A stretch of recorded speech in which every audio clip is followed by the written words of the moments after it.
This is the Hidden Killers podcast with Tony Brueski. Featuring author, psychologist, and daily contributor, Shavaun Scott. I know I keep bringing up Asa Ellerup on the air. This is the estranged wife of Rex Heuermann.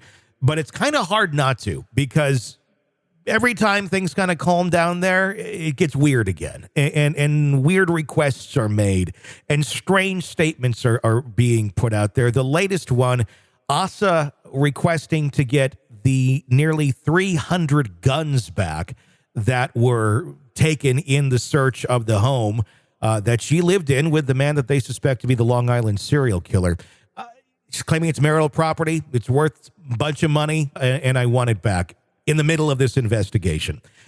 This is just looking really weird. The optics are totally off. I've never seen anyone, the spouse of someone who's accused of being a horrible person, acting this way. It seems very tone deaf. It seems very almost aloof to what is going on around her. And maybe she is. Maybe her head is spinning. She's had these accusations against her husband. Her whole world has been turned upside down.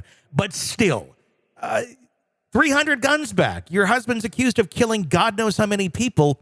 Maybe this is not the time and place to ask for those. Yeah, it does give a very odd vibe. It seems strange. And the first thought that came into my mind when I heard that is she's desperate for money and wants to sell all these guns.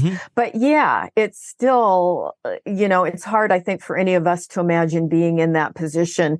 And that's what we're focused on and thinking about. So it definitely does make you wonder about the lady. And we don't know enough about her. There may be all kinds of quirks that she's got, And that may just be it. She may be very aloof, maybe very just, this is how she always acts. It's really nothing out of the ordinary. It's just now that we're seeing her, it's like, wow, doesn't really look good at all with the allegations against her husband. But with this, I also do have to wonder, the police have said, initially they've said that we don't think she's done anything. She's fine. She can there. Although there has not, as far as we're aware yet, been any sort of interviews done directly with her, which I also find very odd. Is this someone who is, just aloof? Is this someone who is wanting more attention? I would think at this point, the less attention you're getting, the less eyeballs that are going your way with weird behavior, the better, considering there isn't an investigation into her that we know of yet.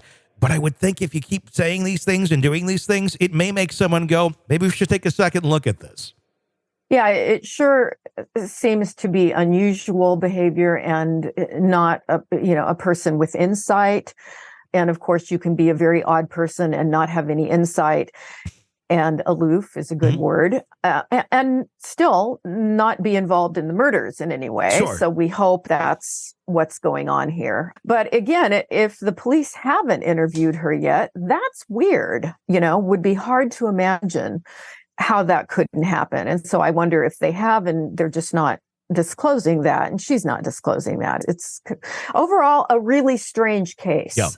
Lots of questions, and the amount of attention that has been drawn over to someone who apparently has nothing to do with the actual murders themselves. Very bizarre. But again, this seems like it might have been a very bizarre household as well. Yes. And these are just people who are bizarre. Yeah. They just didn't quite fit into normal, polite society, I think. You're locked into the Hidden Killers podcast. Want more? Start binging on all of our true crime podcasts right now through Apple Podcasts and get an ad-free experience when you sign up to be a True Crime Today Premium Plus member exclusively on Apple Podcasts. More of the Hidden Killers podcast dropping soon. Press subscribe now.